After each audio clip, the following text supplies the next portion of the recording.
Hi there folks, it's Emir Aktel, your host at Auteur Talk. In today's episode we have a really cool guest. His name is Jackson Mirmina. He's from United States. He may be a film student, but I do film workshops for film students at Istanbul. And when I make these workshops, I tell them about Jackson because while he's studying as a film student at a school, he also creates really cool movies, and they are, really auteur works, just like our program. And he has won several awards at our festival, Independent Cinephiles Short Film Festival. So he is one of our members, and he's a really cool dude. So I want to ask him questions today. Let's start with that you're a film student, yeah, but do you think that film school helped you to create your own style in filmmaking? Or you're one of those guys who doesn't go by the book? Yes, so I was a film student. I graduated in May of 2022 from Hofstra University in Long Island, New York, USA. Loved the school, great school, met a lot of great people.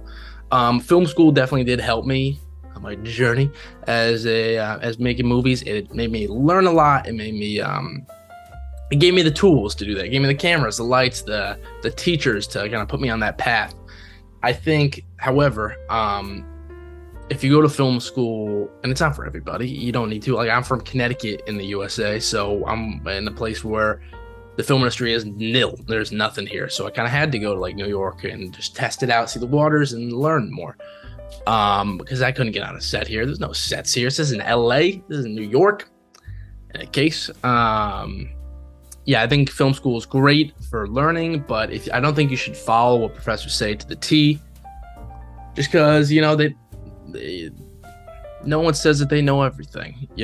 So just because they say a rule in filmmaking doesn't mean it needs to be a rule. You can break the 180 rule. You can break anything, as long as you make it your own and it makes sense in the movie, and as long as it's good.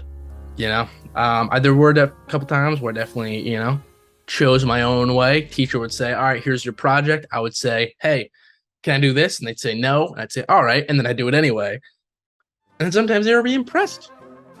Most time, they'd be impressed by how good it was, and they wouldn't even care by the end. They'd be a little impressed by me just being ballsy.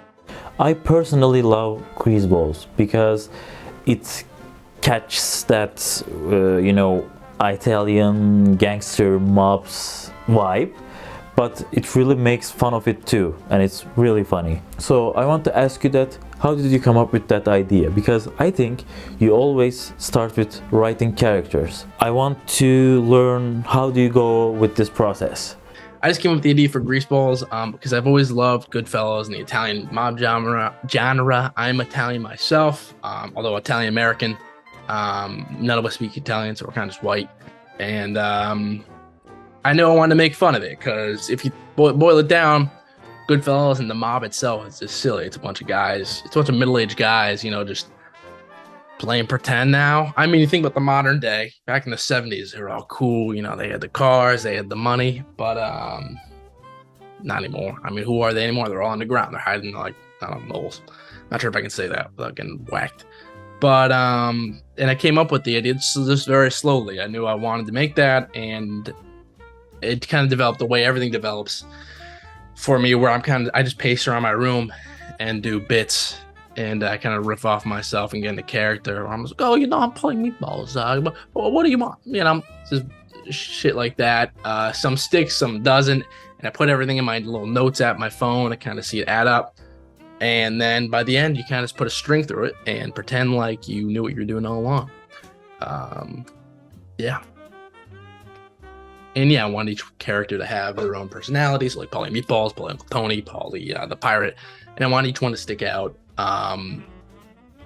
individually. I'm blanking. I wanted each one to stick out individually as they appeared on camera for a few seconds at a time. I want them still to stick out as their own people. You can tell they live their own lives. You cast yourself in your movies, and I do the same thing a lot sometimes, and it's really something difficult. But you look like you have found the sweet spot, your comfort zone in acting, and you do it really relaxed. As a performer, how did you created this persona of yours? How did you come up with that? And when did you say like, yes, this right the spot?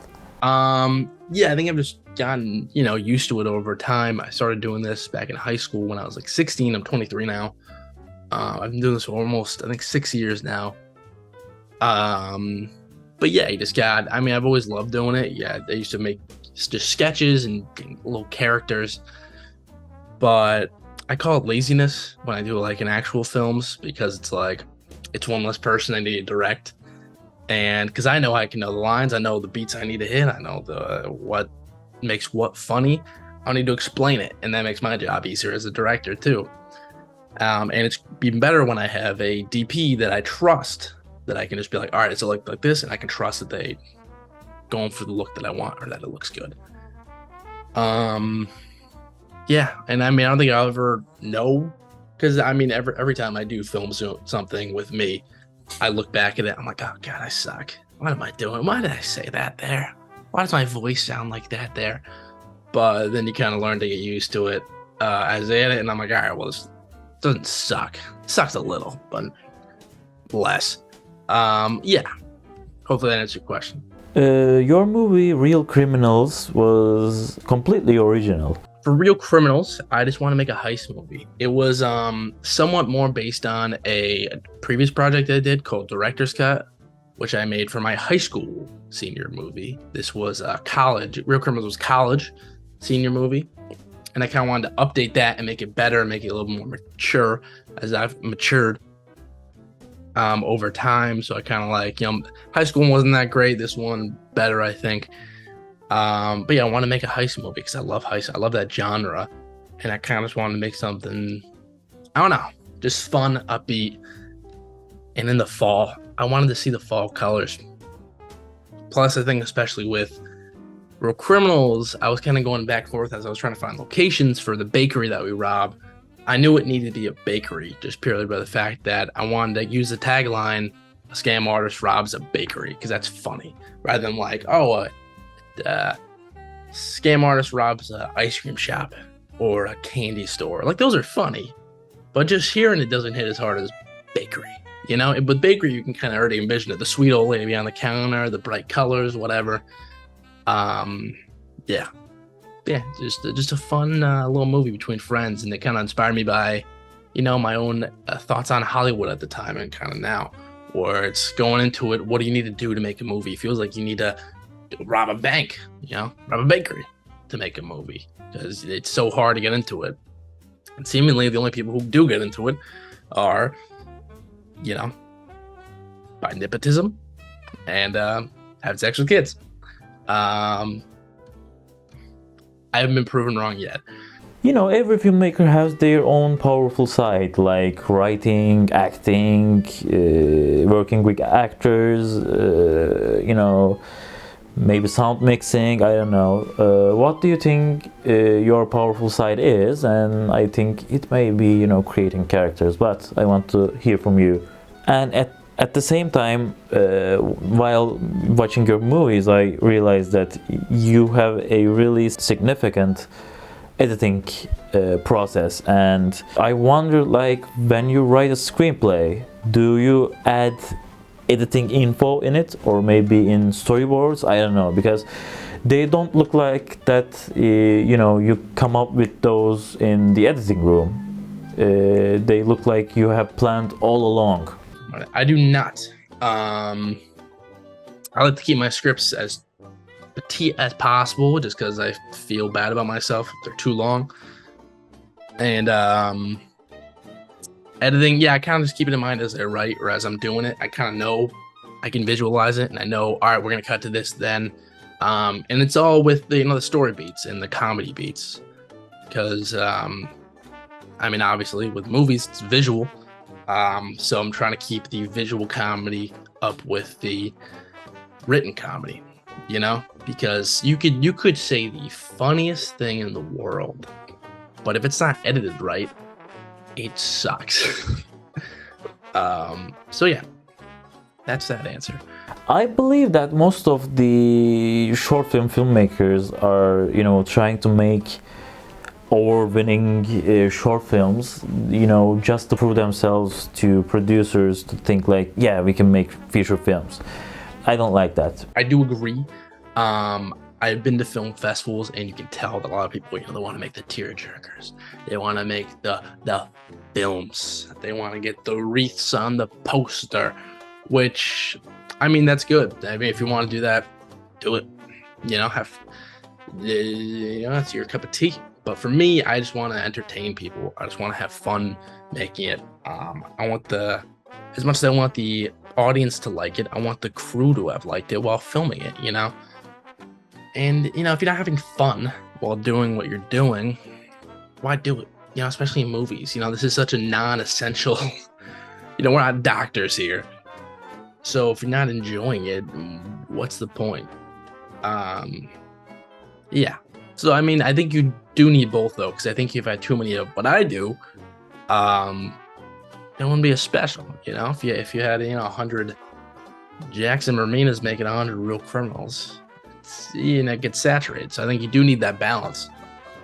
Obviously, different genres. It's what you do. Everyone got their own cup of tea. I just sip my own one, and I'm not a fan of the others. But to each their own, I suppose. Every filmmaker has their own idols, or own favorite movies, own favorite filmmakers. I want to ask you that, what made you say, yeah, I want to be a filmmaker? I can't pinpoint one exactly, but I've always loved Goodfellas. Like I said, I'm Italian. I love the Italian stuff. I love the spaghetti westerns. I love the Sergio Leone's, the Dollar trilogies. I love those. And especially Edgar Wright is one of my favorite. Very quick, fast-paced editing. The British humor. I love British humor. I think they do it the best. It's almost like dark, satirical, sarcastic humor. I eat it up.